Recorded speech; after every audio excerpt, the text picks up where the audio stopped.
Hey Dragon Slayers! Today's video is about eating to keep insulin low, filled with fat. So, embracing the insulin sensitizing value that comes from eating real foods with all other glorious fat, remember that the fat we eat does not increase insulin and is thus a useful food that can nourish your body while not feeding the beast, aka insulin resistance. In fact, be wary of meals that don't include fat. They won't be as satisfying, and the insulin effect of the meal will very likely be higher than it otherwise would be. We have a physiological need for dietary fat. It is essential. That doesn't mean that all fats are good. The general rule is that if it is a real or natural fat, it's good, as opposed to a fat in processed foods. Also, challenge the dogmatic definition of healthy fat as being unsaturated.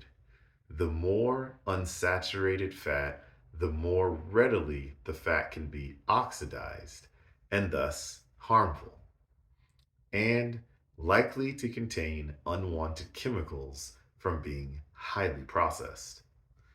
Thus, saturated and monosaturated uh, fats from animals and fruit sources being some of the most natural fats that you can have.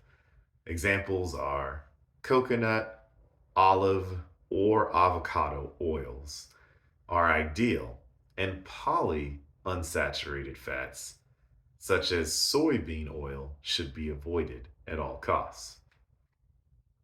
So, here is a brief primer on dietary fats. Saturated fats are good. These include fats from animals, meat, butter, ghee, and coconut oil.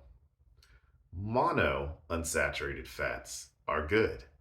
This is mostly fruit fats like olive and avocado oils, as well as certain nuts like macadamia nut oil. Polyunsaturated fats, you should use caution. Polyunsaturated fats come from natural sources like meat and nuts, and they're fine when they come from a natural source, mostly because the amounts are so low. This can also include chia and flax seeds, which are rich in one of the three omega 3 fats, the alpha linoleic acid.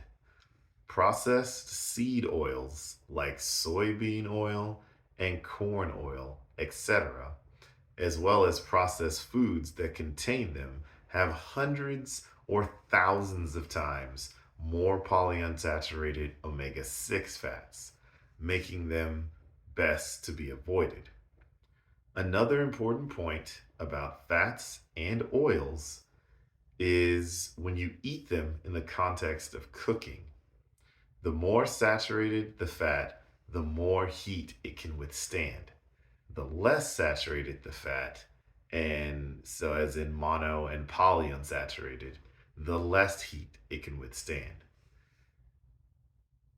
In other words, if you're cooking with oil, use animal fats like lard or butter or coconut oil.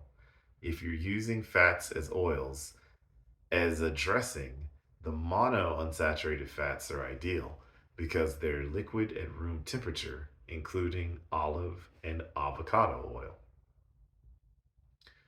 A note on nuts. Like dairy, nuts tend to be higher in all three macronutrients, albeit heavier in fat. Nevertheless, there is a spectrum of carbohydrate content in nuts that is worth noting. The lowest carbohydrate content is going to be your macadamia nuts and pecans. The moderate carbohydrate content is going to be most of your nuts, including peanuts, almonds, and walnuts. And the highest carbohydrate content is going to come from pistachios and cashews. So I put in the description a specific list of good ones based on their average serving size of 2 ounces or 60 grams. Macadamia nuts have 3 net carbs per serving. Brazil nuts are 3 net carbs per serving. Pecans are 3 net carbs per serving. Almonds are 5 net carbs per serving. And hazelnuts are 3 net carbs per serving. So that's what I've got for you guys today.